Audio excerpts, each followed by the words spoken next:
Merci beaucoup. Je vais remercier aussi Manuel Hirsch qui me fait l'honneur et le plaisir de vous présenter aujourd'hui quelques éléments sur l'imagerie cérébrale. Donc, ce que je vais vous proposer aujourd'hui, c'est pas une réflexion sur l'imagerie cérébrale, mais davantage quelques éléments, quelques résultats saillants assez récents qui posent des questions scientifiques bien sûr, mais aussi des questions éthiques.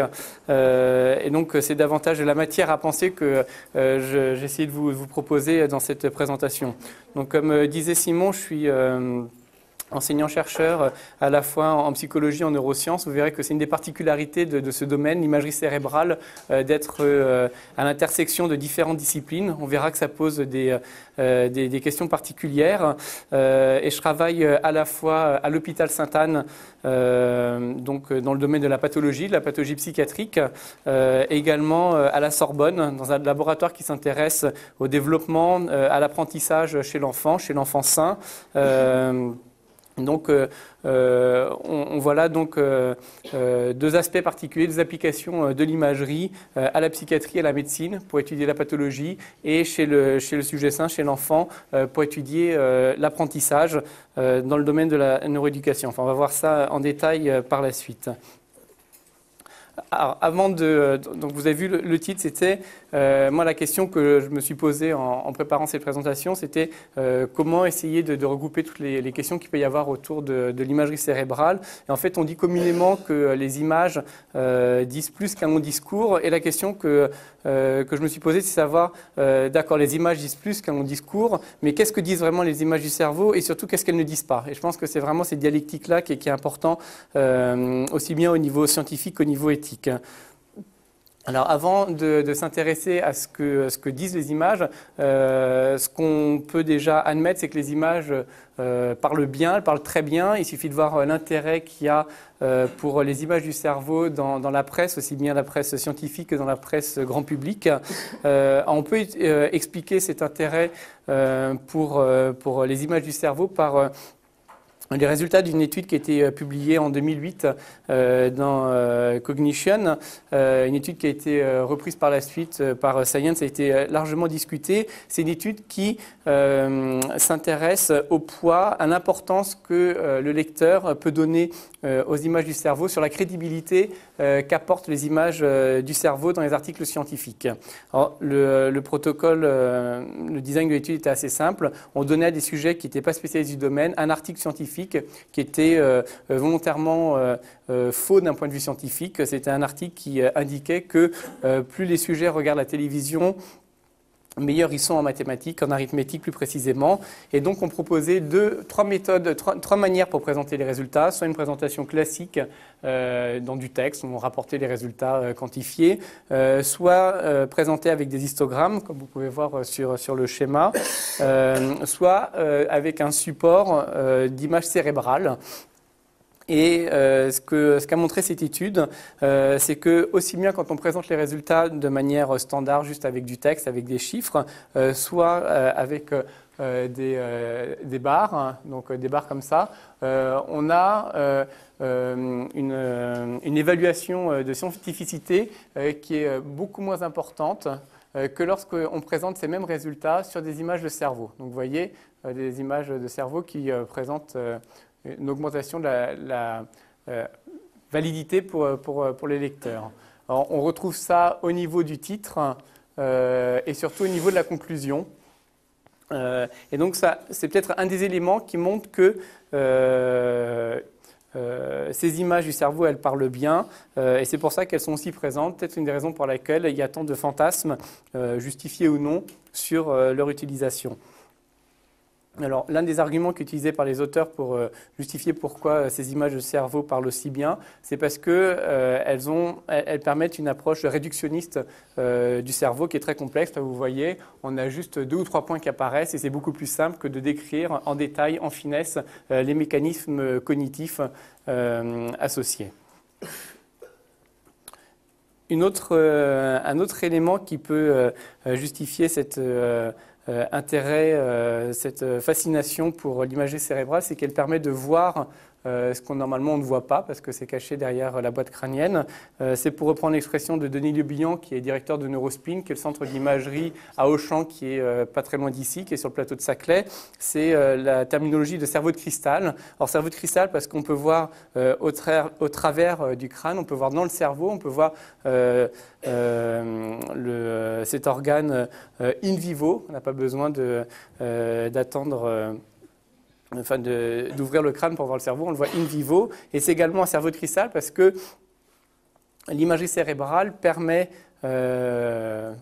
ou donne l'impression qu'on peut lire le futur, lire l'avenir comme dans une boule de cristal. Et donc, c'est ces différents aspects qu'on va aborder. Donc, on va voir ces différents aspects d'imagerie cérébrale aussi bien dans la neurologie et la psychiatrie, donc dans le domaine de la pathologie, de la médecine, voir comment l'imagerie du cerveau peut être au service de l'éducation avec la neuroéducation et également comment l'imagerie du cerveau peut être au service de la justice avec le neurodroit. Et on va voir comment, dans ces différents domaines, il peut y avoir des questions éthiques qui peuvent être soulevées. Alors, dans le premier cas, la neurologie et la psychiatrie, on va commencer par la psychiatrie. L'un des résultats qui a peut-être bousculé le plus la vision de la maladie mentale, en particulier la schizophrénie, c'est des résultats qui sont venus des études en imagerie cérébrale. Alors, pas les études en imagerie cérébrale fonctionnelle, qui ont montré, comme on pouvait s'y attendre, que les dysfonctions des patients qui souffrent de schizophrénie est accompagnée d'anomalies du fonctionnement cérébral, c'est-à-dire que dans ce cas-là, l'imagerie cérébrale permet de donner une signature cérébrale de symptômes fonctionnels. Et donc, ça renforçait la dichotomie qui était assez classique entre les troubles neurologiques et troubles psychiatriques à la fois, c'est-à-dire d'un côté des maladies fonctionnelles, les troubles psychiatriques, de l'autre côté des troubles plus cérébraux, neurologiques. Et ce qu'a montré les études en imagerie structurelle, c'est que les patients qui souffrent de schizophrénie présentent des anomalies de la structure même du cerveau. Ce n'est pas uniquement dans le fonctionnement du cerveau qu'il y a des anomalies, mais c'est également dans la structure même du cerveau. Et plus précisément, on verra par la suite, dans le développement du cerveau. Alors, au-delà de l'intérêt scientifique que donne ce genre d'études, on peut se demander à quel point cela peut stigmatiser les patients. Alors peut-être qu'une réponse, ça va être une réflexion qui vient d'un des plus grands centres de psychiatrie en Europe et au monde. C'est l'Institut de psychiatrie qui est dirigé actuellement par Philippe Maguire et qui indique que l'imagerie, pour répondre à cette question de la discrimination, l'imagerie permet au contraire, de limiter la stigmatisation parce qu'elle permet de rendre visibles des mécanismes qui sont invisibles, intangibles. Et ça peut donc aider les patients ou même les soignants ou la société de conceptualiser plus facilement des mécanismes qui peuvent être compliqués et qui font peur. De là, ça permettrait de réduire le sens de culpabilité qu'auraient les patients envers eux-mêmes. Donc ça, c'est assez théorique. Moi, je présente assez souvent des travaux d'imagerie auprès des associations de patients ou de familles de patients souffrant de troubles psychiatriques. Et les premières fois où je présentais, moi, je fais beaucoup de travaux en imagerie structurelle. Et les premières fois où je présentais, je me sentais un petit peu mal à l'aise. Je me demandais comment cela allait être perçu. Et j'ai eu la très bonne surprise qu'à chaque fois, le retour est extrêmement positif. Les patients ou les familles de patients viennent me voir à la fin de l'exposé en disant merci de présenter ces résultats. C'est très important pour nous de montrer, de savoir qu'il y a des anomalies cérébrales, que c'est des anomalies qui sont visibles, parce que ça montre qu'on a une vraie maladie, qu'on n'est pas, c'est pas notre faute, c'est une vraie maladie. Et donc je pense que c'est un des points importants de ces études en imagerie structurelle, alors peut-être également au niveau fonctionnel, mais je pense que c'est encore plus fort au niveau structurel ce genre de résultats. Un autre exemple, c'est dans le cas des troubles dépressifs majeurs, donc les troubles affectifs. Et les auteurs de cette étude se sont demandé quel pouvait être l'effet sur le patient et sur les sujets autour du patient des résultats en imagerie fonctionnelle. Et donc, ce que montre cette étude sociologique, c'est que aussi bien pour le patient que pour le médecin qui s'occupe du patient, les études en imagerie fonctionnelle et les résultats qu'elles apportent dans le domaine des épisodes dépressifs majeurs permettent de limiter pour beaucoup la stigmatisation anticipée, enfin de limiter. Voilà, à quel point les patients ou les soignants peuvent anticiper une stigmatisation associée à la maladie. Si on rentre un peu plus dans les détails, cette étude montre que ces études en imagerie fonctionnelle, peut-être parce qu'elles montrent une base cérébrale aux troubles affectifs, permet d'augmenter la compliance des patients au traitement. Alors, pas forcément les traitements médicamenteux, tous les types de traitements. Et c'est un élément qui est important parce qu'on sait que c'est souvent un des facteurs qui va limiter la prise en charge des patients, c'est leur volonté de suivre le traitement et c'est la compliance aux soins. Donc on voit à nouveau que le fait de mettre en image, le fait de montrer que le cerveau est impliqué dans les troubles dépressifs peut avoir un rôle pour les patients. Un autre exemple maintenant au niveau en neurologie, c'est des travaux qui sont, c'est tout un champ de recherche qui a émergé aux États-Unis et en Europe qui souhaitent utiliser l'imagerie cérébrale pour le diagnostic précoce. Alors notamment pour Alzheimer, ce qui a été montré sur des études de groupe, j'insiste sur le fait que c'est des études de groupe, on va voir par la suite comment on peut traduire ces résultats au niveau du groupe, au niveau individuel. Ce qui a été montré, c'est qu'il y a différents stades dans le développement de la maladie d'Alzheimer. Donc il y a un stade où le sujet est normal, le stade MCI et le stade où il y a une démence qui est avérée. Et quand on utilise uniquement des critères cliniques, on voit qu'on peut détecter la démence, on peut détecter uniquement la maladie lorsqu'elle est déjà bien engagée. En revanche, on utilise l'imagerie fonctionnelle, donc ici ça c'est l'imagerie PET pour les plaques amyloïdes, ou encore l'imagerie structurelle. On voit qu'on peut dépister, on peut détecter beaucoup plus précisément l'entrée dans la maladie, et donc gagner quelques années pour mettre en place les traitements, sachant que en neurologie, tout comme en psychiatrie, plus les stratégies thérapeutiques sont mises en place précocement, meilleurs seront les résultats. Donc alors ça pose bien sûr des questions parce que tous les sujets qui vont être identifiés comme à risque de développer une démence, une schizophrénie, sur la base de biomarqueurs aussi bien en imagerie que clinique, tous ces sujets ne vont pas forcément développer la maladie. Donc ça pose des questions éthiques de savoir est-ce qu'il faut indiquer à ces sujets qui sont à risque? Est-ce que les traitements qu'on a sont efficaces dans ces phases précoces? Et quel peut être le rôle de l'imagerie dans ces questions-là? Alors, je vous ai dit, là, ce qu'on a vu dans la diapo précédente, c'est des résultats au niveau du groupe. Ça synthétisait des résultats au niveau du groupe. La question qu'on peut se poser, c'est est-ce que l'imagerie, au-delà de préciser les mécanismes physiopathologiques, peut également avoir une utilité clinique, c'est-à-dire devenir une aide, un outil paraclinique pour l'aide au diagnostic. C'est-à-dire que est-ce qu'on peut passer du groupe aux patients? Alors ça, c'est une question qui est essentielle au niveau clinique et c'est une question qui est extrêmement compliquée au niveau scientifique du fait de la très grande variabilité entre les patients.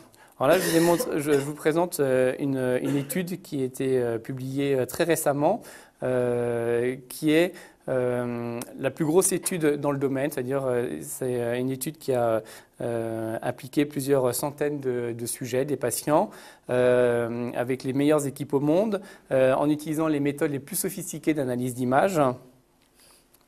Donc là, c'est juste pour vous montrer qu'il y a énormément de méthodes qui ont été utilisées.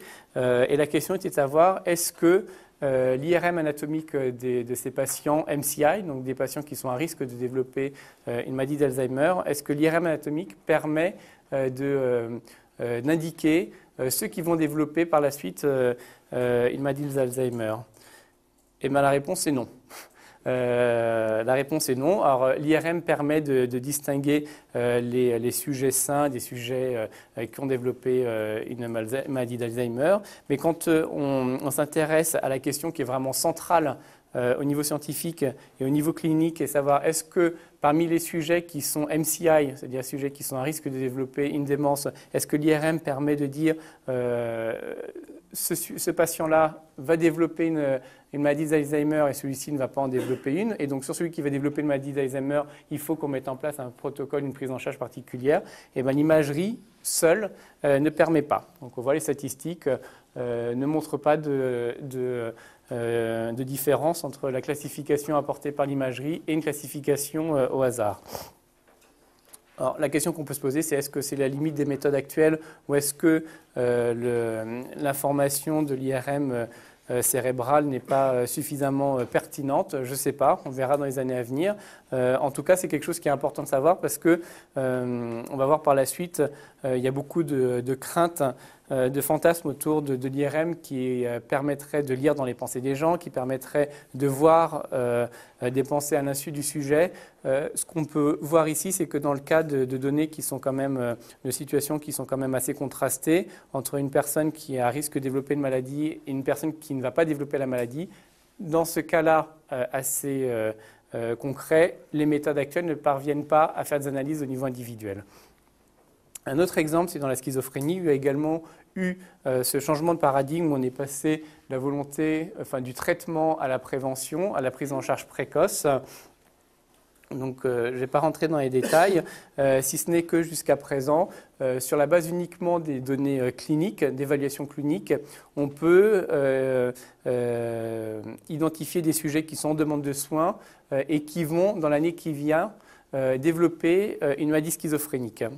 Et la finesse, la précision de ces outils cliniques, c'est à peu près de 20%. C'est-à-dire que dans la population de sujets qu'on considère à risque de développer une schizophrénie, seulement 1 sur 5 va effectivement développer la maladie. Et donc là, on a encore besoin de biomarqueurs, d'informations plus fines pour identifier les sujets qui vont effectivement développer une maladie schizophrénique. Bon, ce qui est important de noter, c'est que ces sujets à risque sont en demande de soins, ont déjà des symptômes psychiatriques, mais ces symptômes sont à minima, ne sont pas assez caractérisés pour poser un véritable diagnostic de schizophrénie. Alors, si on a pu voir tout à l'heure que l'imagerie anatomique seule ne permettait pas de prédire l'évolution des sujets à risque, une voie de recherche actuelle intéressante, c'est de combiner différentes informations, c'est-à-dire de combiner l'imagerie anatomique, l'imagerie fonctionnelle, les informations cliniques, voire les informations génétiques. Donc, c'est ce que j'essaie d'illustrer par cette diapositive. Alors, je ne vais pas rentrer dans les détails. Ce qu'on voit juste, c'est qu'en fonction du stade d'évolution de la maladie, ça va être plutôt des informations fonctionnelles ou structurelles ou génétiques ou cliniques qui vont permettre de mieux décrire les différences entre les groupes. Et ce que montre cette étude également, c'est qu'en combinant ces différentes informations, on parvient à mieux prédire l'évolution des sujets. Donc ça, c'est une question centrale dans ces maladies, où on sait que plus la prise en charge est précoce, meilleur sera le pronostic des patients. Alors, un dernier aspect au niveau des troubles neurologiques ou psychiatriques, c'est l'addiction, en particulier la consommation de cannabis à l'adolescence. Ça, c'est une étude qui est sortie l'année dernière et qui pose beaucoup de questions. au niveau scientifique et pas uniquement. C'est une étude qui a été réalisée chez des adolescents de 12 ans pour lesquels on a étudié une partie du cerveau qui s'appelle le cortex orbitofrontal. C'est une partie du cerveau qui est impliquée dans l'inhibition, l'impulsivité, la sensibilité à la récompense, la prise de décision, des domaines cognitifs qui sont souvent associés à l'addiction. Et ce qui a été montré, c'est que si on regarde, si on mesure le volume de ce cortex chez des enfants de 12 ans, qu'on le mesure 4 ans plus tard, eh bien, à 12 ans, aucun des enfants ne consommait du cannabis. Et bien, ce qu'on va trouver, c'est que les adolescents qui vont consommer du cannabis par la suite ont, au niveau de base, des différences dans la structure même du cerveau. C'est-à-dire, de manière rétrospective, les chercheurs ont pu identifier, donc au niveau du groupe toujours, quels sujets étaient plus vulnérables à la consommation de cannabis que les autres sujets. Donc c'est scientifiquement intéressant, mais ça change peut-être notre vision des choses sur la consommation de cannabis et sur la vulnérabilité pour cette addiction. Alors, depuis tout à l'heure, dans les 3 exemples que j'ai pris, aussi bien en neurologie, en psychiatrie ou là dans l'addiction, il y a une notion qui est importante, c'est le fait qu'on parle de facteurs de risque, de facteurs de vulnérabilité, et dans aucun cas, il peut y avoir une possibilité de prédire de manière déterministe sur les comportements à venir. Et donc le cerveau, l'imagerie qui permet d'être une sorte de boule de cristal, là c'est faux, c'est complètement faux. Peut-être que ça sera vrai un jour, mais pour l'instant, on en est vraiment très loin. On va voir maintenant un autre domaine d'application de l'imagerie du cerveau qui est au service de l'éducation, qui s'appelle la neuroéducation. Donc, la neuroéducation, c'est un domaine de recherche qui a émergé ces dernières années. C'est vraiment un domaine de recherche très récent qui est à la rencontre entre les neurosciences et l'éducation. Donc, vous pouvez voir sur cet article de neuroéthique que il y a déjà eu de nombreux... Enfin, ça soulève des questions. Le fait d'utiliser l'imagerie, d'étudier le fonctionnement du cerveau chez l'enfant dans des perspectives éducatives pose des questions et j'essaie de vous donner quelques exemples pour mieux comprendre les enjeux. Alors, la base de ces travaux en neuroéducation, c'est la plasticité corticale, c'est-à-dire le fait que lorsqu'on s'entraîne, lorsque l'on apprend, le cerveau se modifie, et c'est parce que le cerveau se modifie, et mieux il se modifie, mieux le sujet pourra apprendre. Donc ça, c'est un exemple qui est emblématique et qui est dans le domaine moteur. C'est une étude qui a fait beaucoup parler. C'est une étude qui a été publiée dans un grand journal. On a demandé à des sujets, donc on a fait passer dans l'IRM des sujets qui ne savaient pas jongler, des adultes. On leur a appris à jongler et au bout de quelques semaines, on a regardé l'anatomie de leur cerveau. Et donc là, scan 1, c'est l'anatomie du cerveau initial. Donc on voit qu'il n'y a pas de changement, c'est le volume initial. Scan 2, c'est une fois que les sujets savent jongler, et on voit qu'il y a une modification locale de l'anatomie du cerveau, et donc c'est dans une région qui est assez logique, c'est le cortex visuel V5 qui est impliqué dans la perception du mouvement. C'est-à-dire que le fait que les sujets ont appris à jongler, c'est accompagné d'une modification de l'anatomie du cerveau dans une région clé, et cette modification du cerveau, elle perdure une fois l'entraînement terminé. Donc on voit que cette notion de plasticité corticale, c'est une notion très importante dans l'apprentissage, et donc la question est de savoir quels sont les mécanismes qui sous-tendent cette plasticité corticale et comment faire pour que cette plasticité corticale soit au service d'un meilleur apprentissage. Donc ça, c'est les enjeux. À l'inverse, alors je n'étais pas là ce matin quand M. Amezen a fait sa présentation, mais il parlait de limites des libertés. Peut-être qu'en parallèle de ces notions de plasticité, il y a aussi les notions de contrainte, c'est-à-dire que le cerveau a beau être plastique, se modifier sous l'effet de l'apprentissage, de permettre l'apprentissage, il a également des contraintes. On ne peut pas lui faire faire n'importe quand, on ne peut pas apprendre à n'importe quelle vitesse, on ne peut pas apprendre une quantité d'informations infinie. Donc il y a des contraintes physiques, et c'est peut-être par les études sur la forme du cortex, c'est-à-dire l'organisation des plissements du cortex, qu'on peut avoir ces indications sur les contraintes du cerveau.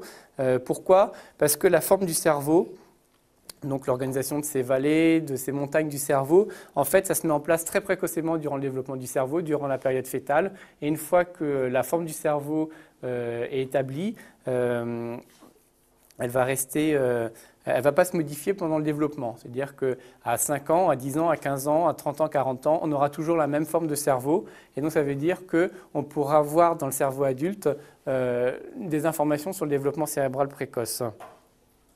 Donc là, vous voyez la maturation du cerveau entre 26 semaines d'aménorrhée et 35 semaines d'aménorrhée, donc dans la vie fœtale. Et à 35 semaines d'aménorrhée, le cerveau commence à prendre sa forme typique, telle qu'on peut l'observer ensuite chez l'enfant ou chez l'adulte. Alors, sur la base de ces notions-là, on s'est intéressé au laboratoire, donc au LabCID à la Sorbonne, sur les contraintes cérébrales qu'il pouvait y avoir sur des compétences cognitives de l'enfant. On s'est intéressé à un domaine particulier qui est le contrôle exécutif, qui est un des domaines cognitifs centraux pour le développement de l'intelligence.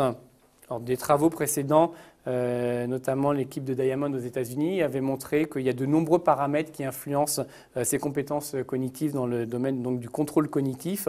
Il y a l'entraînement, bien sûr, on peut entraîner ces fonctions-là. Il y a l'environnement, si on a un environnement plus ou moins riche. Au niveau des stimulations, ça va favoriser le contrôle cognitif.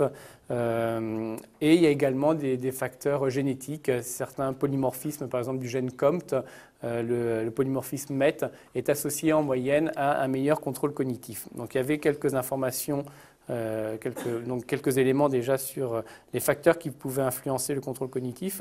Et nous, on s'est demandé si le développement cérébral précoce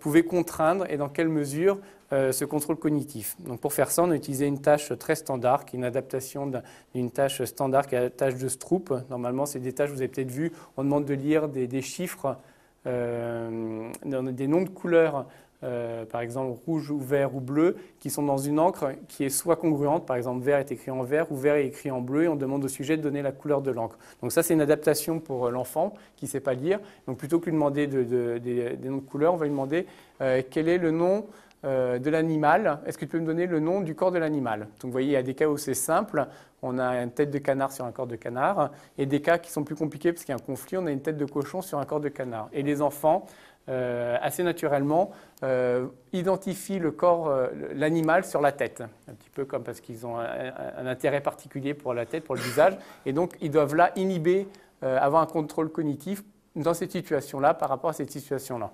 Et donc on s'intéressait à cette région du cerveau qui s'appelle le cortex cingulaire, qui est une région impliquée dans le contrôle cognitif, la littérature le montre, et cette région a la particularité d'avoir deux formes différentes, soit un simple sillon, donc une simple plie, là, une simple vallée, soit deux plissements. Et donc ça se met en place pendant le 3e trimestre de grossesse, et une fois que c'est déterminé, ça ne bouge plus.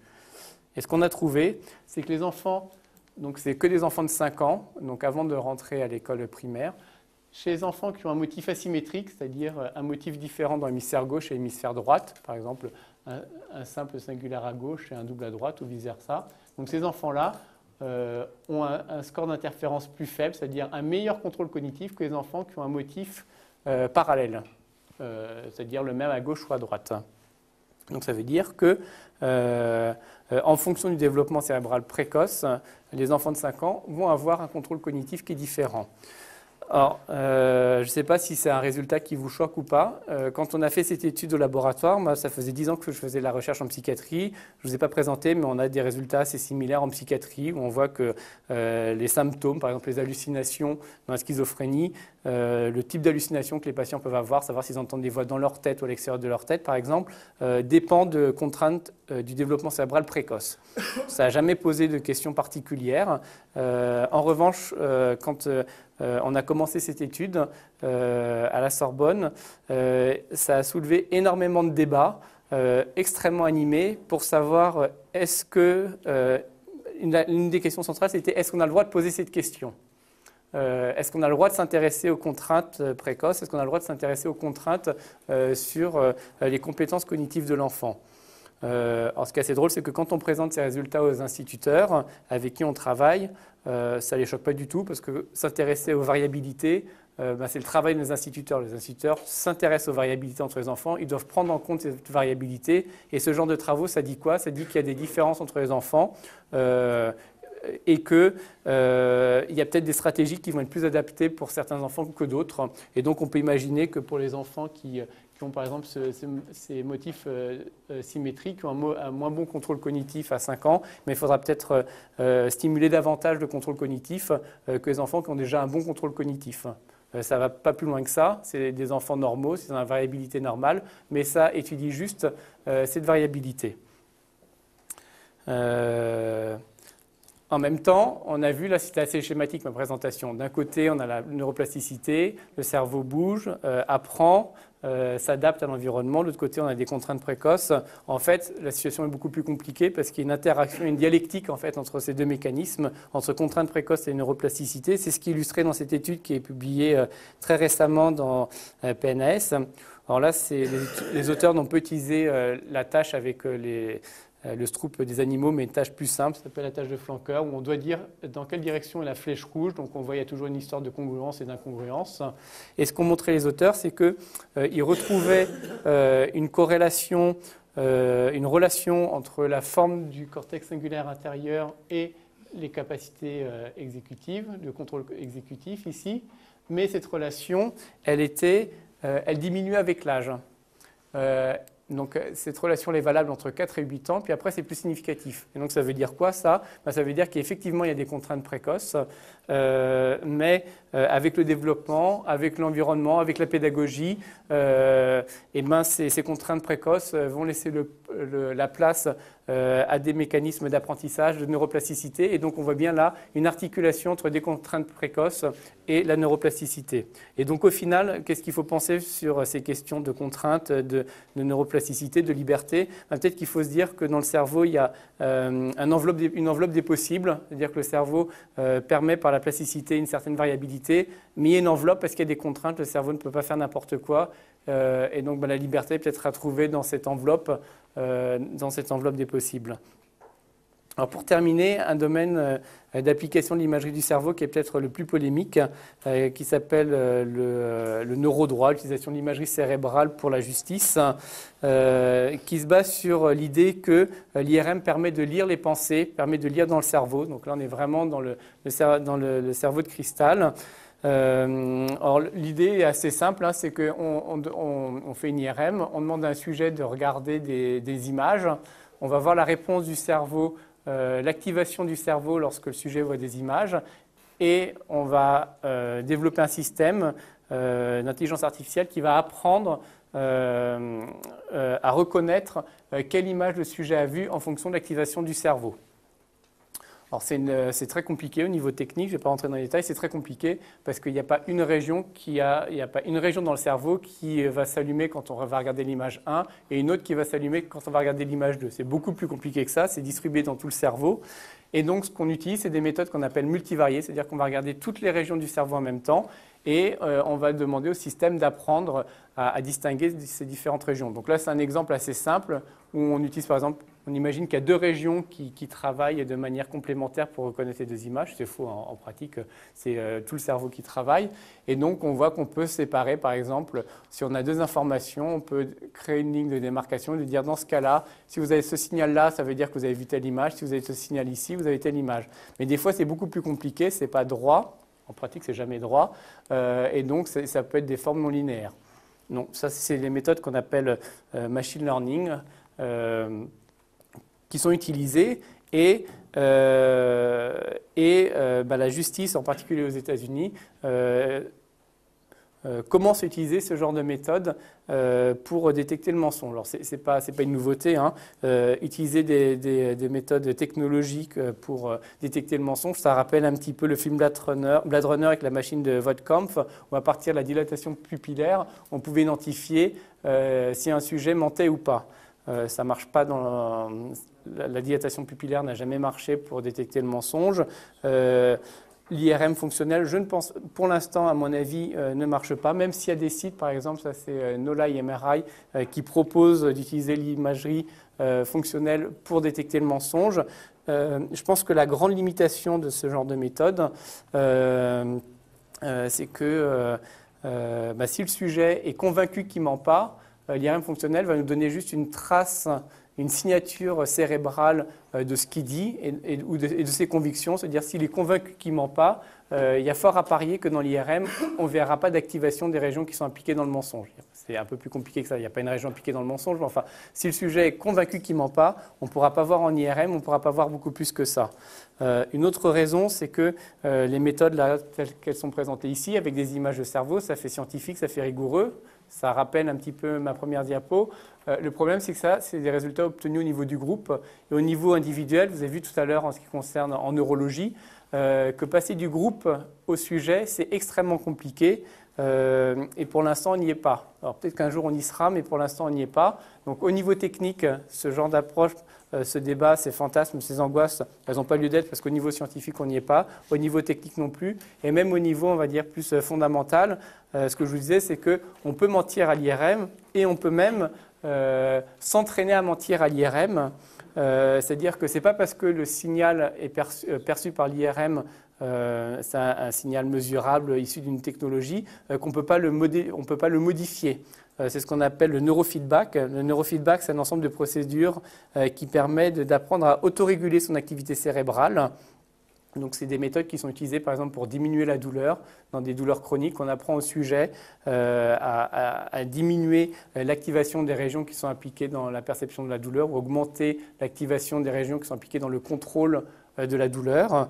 Et donc, pour faire ça, le système, on utilise une méthode d'IRM en temps réel, c'est-à-dire que on fait passer des tâches fonctionnelles au sujet qui permet d'activer certaines régions du cerveau et par un système visuel, on montre à quel point une région particulière du cerveau s'active.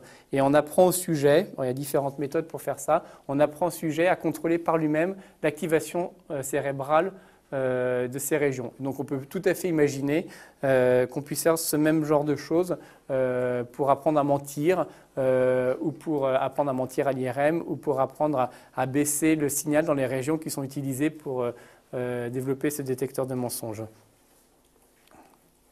Alors pour conclure, vous avez pu voir que, j'espère que ma présentation n'était pas trop technique. L'une des difficultés, pour moi, pour vous parler de ce domaine, mais également pour les chercheurs et de manière plus générale pour réfléchir au domaine de l'imagerie cérébrale, c'est que c'est un domaine qui est interdisciplinaire, à l'intersection entre la physique, la biologie, la bioinformatique, les sciences humaines et sociales, la psychologie, les sciences de l'éducation, l'éthique. C'est pas évident parce qu'il faut pouvoir aller dans ces différents domaines, comprendre les enjeux de ces différents domaines. Et dans chacun de ces domaines, il y a eu déjà des réflexions très poussées, aussi bien en physique, en biologie, en bioinformatique, dans les sciences humaines et sociales, pour les aspects éthiques.